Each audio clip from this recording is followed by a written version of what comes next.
And then nothing. July, August, September.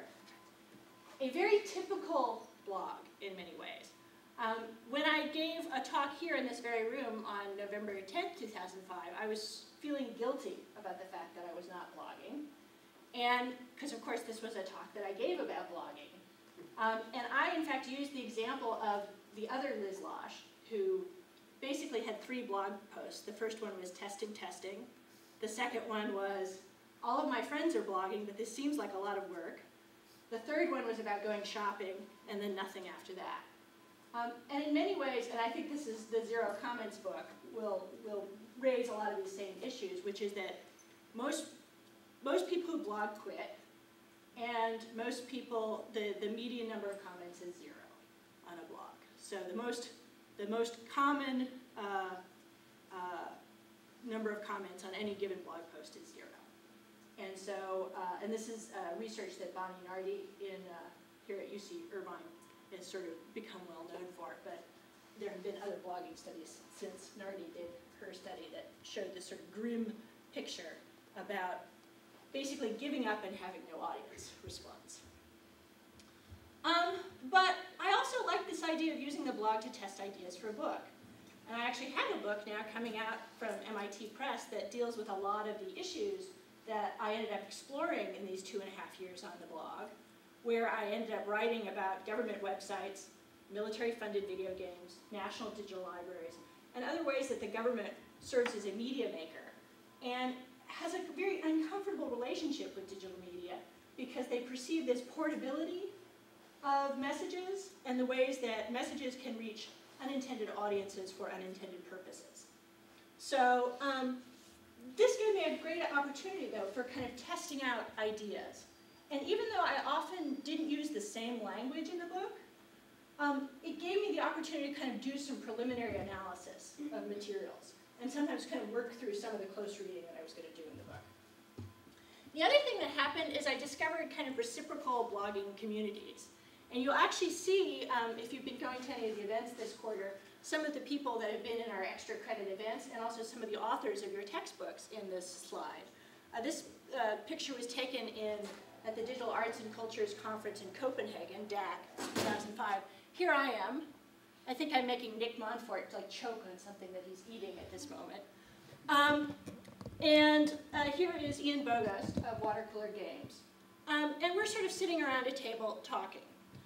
What I was surprised to discover when I got back to California is that both Nick and Ian wrote up like a review of the talk I gave. And it was a positive review, which was very nice of them to do. But it had never really somehow occurred to me that this would be something that people would do, that they'd have this kind of reciprocal relationship about conferences, new books, panels, talks, etc.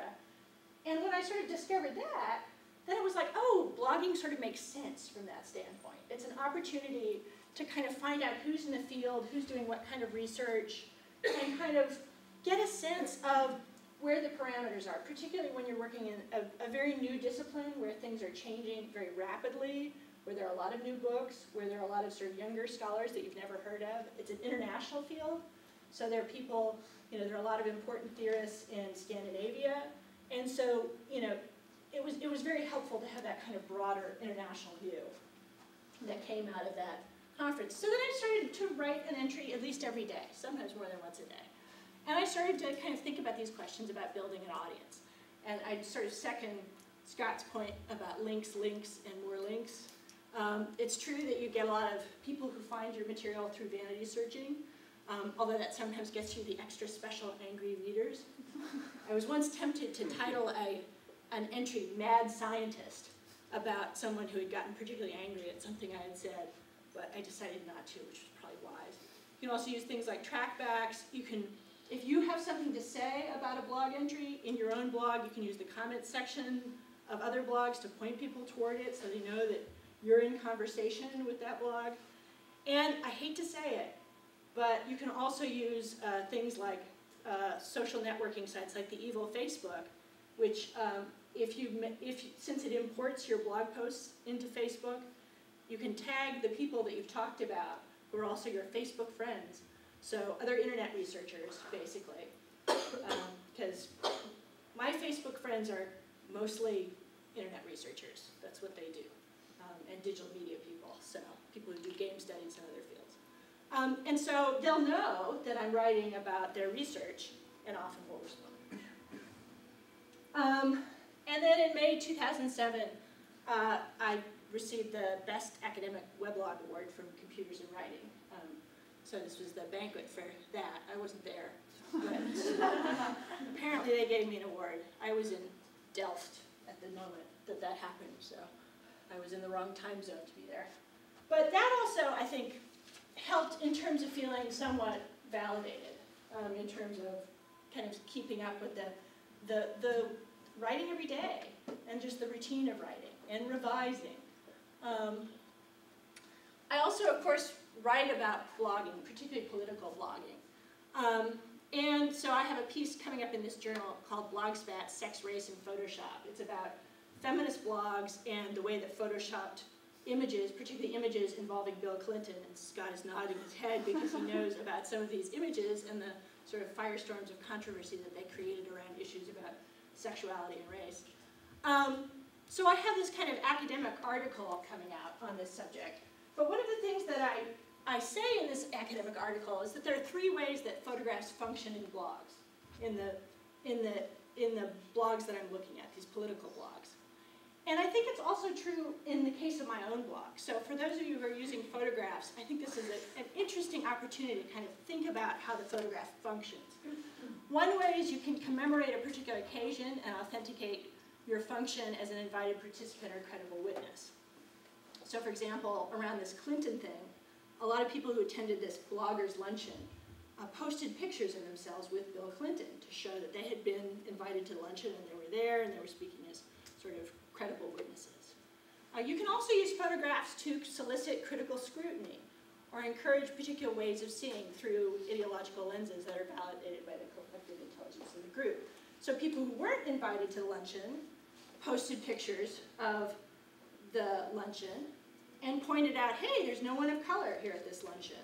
Or, hey, this woman seems to be sort of sexually posing next to Bill Clinton. So they're sort of reading these images with a kind of critical scrutiny. And that's another way that you can kind of use photographs in your blogs. And the third way is to improve upon the raw material of a digital file by editorializing with Photoshop. You can create essentially political cartoons of a certain kind, editorial cartoons by using the medium of Photoshop. And I pretty much use photographs in all 3 of those ways in my own blog. So I try to kind of testify as an expert. So for example, this is me. I was fascinated with electronic voting because there's a lot of discussion in different media communities about issues of electronic voting. And Chris Kelty is looking at kind of why we don't rethink voting now that we have this technology that would allow us to experiment with different kinds of voting systems and different methods of deliberation. So I'm really interested in electronic voting. I think it's really important in terms of these issues of digital politics. So I went ahead and signed up as a poll worker and did all the training for electronic voting. And this is actually the Mickey Mouse shirt that I wore when I was a poll worker, and this is my real, may I help you, election official sticker. So, and I wrote a whole series called Diary of a Mad Poll Worker that was about sort of going behind the scenes.